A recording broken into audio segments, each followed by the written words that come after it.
Hi everyone, it's Miss Wheatley here for the next part of the Paddington story. I hope you're all keeping safe and well. Okay, so chapter 6, A Visit to the Theatre.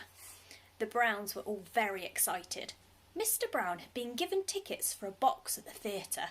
It was the first night of a brand new play, and the leading part was being played by the world-famous actor Sir Seeley Bloom.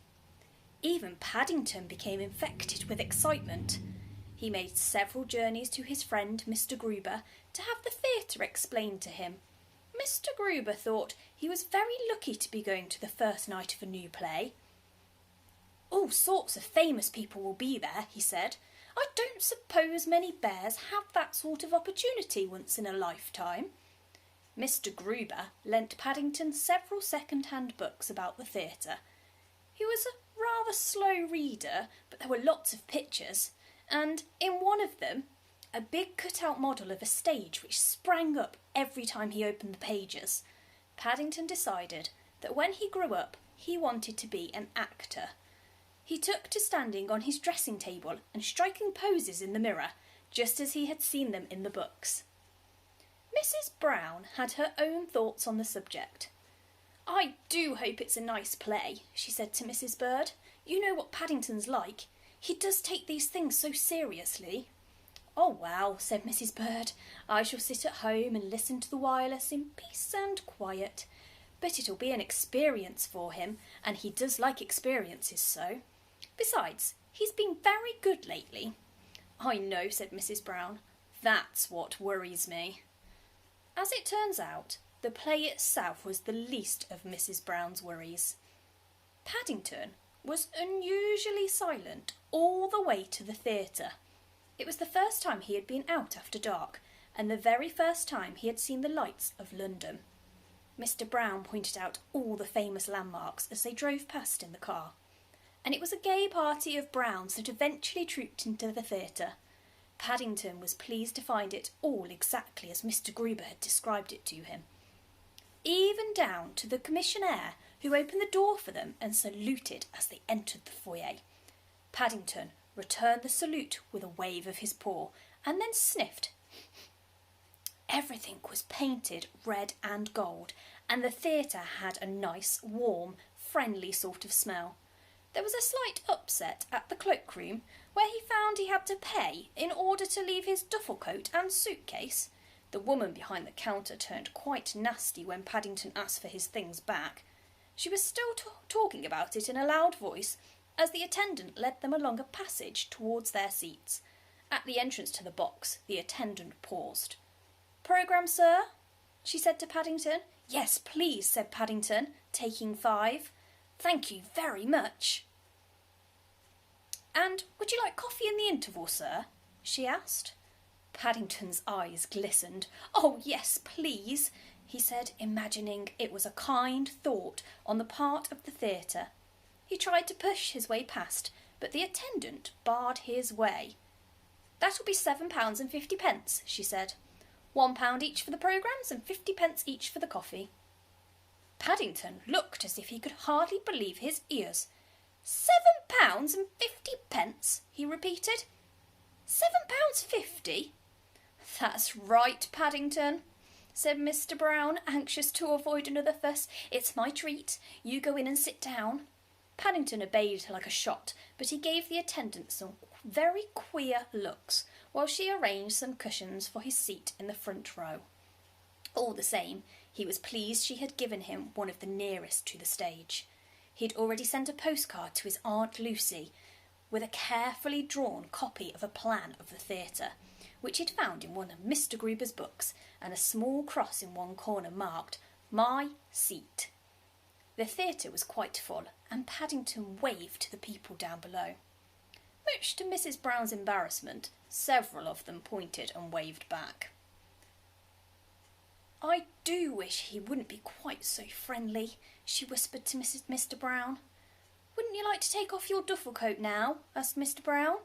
"It'll be very cold when you go out again." Paddington climbed up and stood on his chair.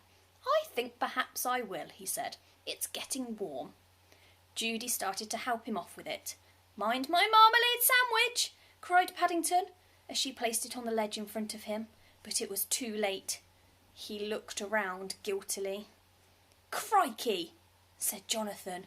"It's fallen on someone's head." He looked over the edge of the box. "It's that man with the bald head. He looks jolly cross." "Oh, Paddington!" Mrs. Brown looked despairingly at him. "You do have to bring marmalade sandwiches to the theatre." "It's all right," said Paddington cheerfully. "I've some more in the other pocket if anyone wants one. They're a bit squashed, I'm afraid, because I sat on them in the car." "There seems to be some sort of row going on down there below," said Mr. Brown, craning his head to look over the edge. "Some chap just waved his fist at me. And what's this all about marmalade sandwiches?" Mr. Brown was a bit slow on the uptake sometimes. "Nothing, dear," said Mrs. Brown hastily. She decided to let the matter drop. It was much easier in the long room. In any case, Paddington was having a great struggle with himself over some opera glasses. He had just seen a little box in front of him marked "Opera glasses, 20 pence." Eventually, after a great deal of thought, he unlocked his suitcase and from a secret compartment withdrew 20 pence. "I don't think much of these," he said, a moment later, looking through them at the audience.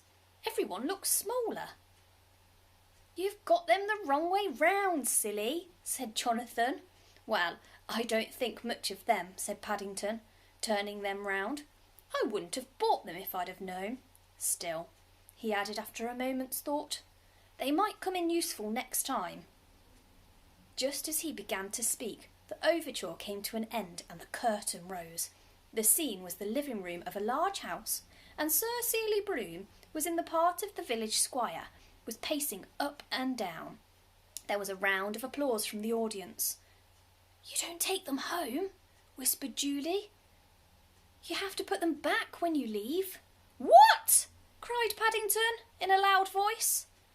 Several calls of "hush" came from the darkened theatre as Sir Seeley Bloom paused and looked pointedly in the direction of the Browns' box.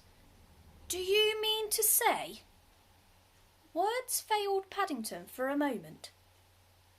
20 pence, he said bitterly. "That's 2 buns worth." He turned his gaze on Sir Seeley Bloom. Sir Seeley Bloom looked rather irritable.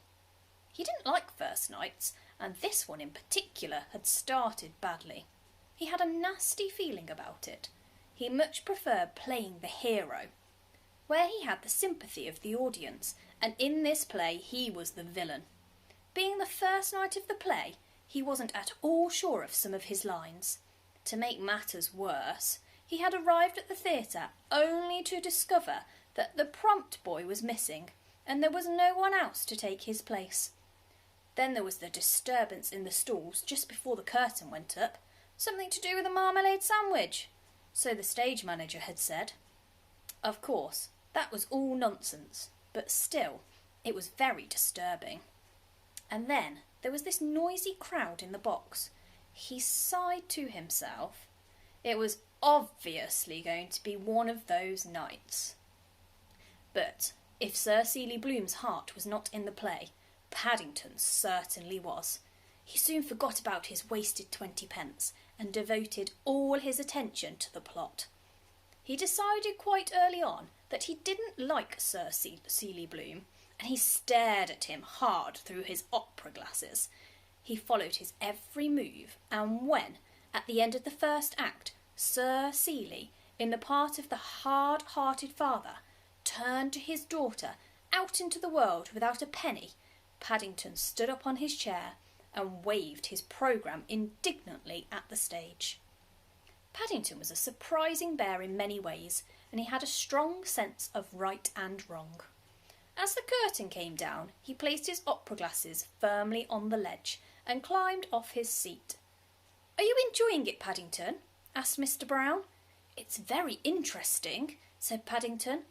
He had a determined note to his voice, and Mrs. Brown looked at him sharply. She was beginning to recognise that tone, and it worried her. "Where are you going, dear?" she asked, as he made for the door of the box. "Oh, just for a walk," said Paddington vaguely. "Well, don't be too long," she called, as the door closed behind him. "You don't want to miss any of the second act." "Oh, don't fuss, Mary," said Mr. Brown. "I expect he just wants to stretch his legs or something. He's probably gone out to the cloakroom." But at that moment Paddington was going, not in the direction of the cloakroom, but towards a door leading to the back of the theatre. It was marked "Private. Artists only." As he pushed the door open and passed through, he immediately found himself in an entirely different world. There were no red plush seats. Everything was very bare. Lots of ropes hung down from the roof. Pieces of scenery were stacked against the walls, and everyone seemed in a great hurry. Normally, Paddington would have been most interested in everything, but now he had a purposeful look on his face. Seeing a man bending over some scenery, he walked over and tapped him on the shoulder. "Excuse me," he said. "Can you tell me where the man is?" The scene handman went on working. "Man?" he said. "What man?" "The man," said Paddington patiently. "The nasty man." "Oh, you mean Sir Seeley?" The scene hand pointed towards a long corridor. "He's in his dressing room. You'd better not go disturbing him, 'cause he's not in a very good mood." He looked up. "Hey!" he cried. "You're not supposed to be in here. Who let you in?" Okay, and that's as far as we are going with our Paddington story for today. So make sure you tune in tomorrow for the next teacher's part. Okay, see you all soon. Bye.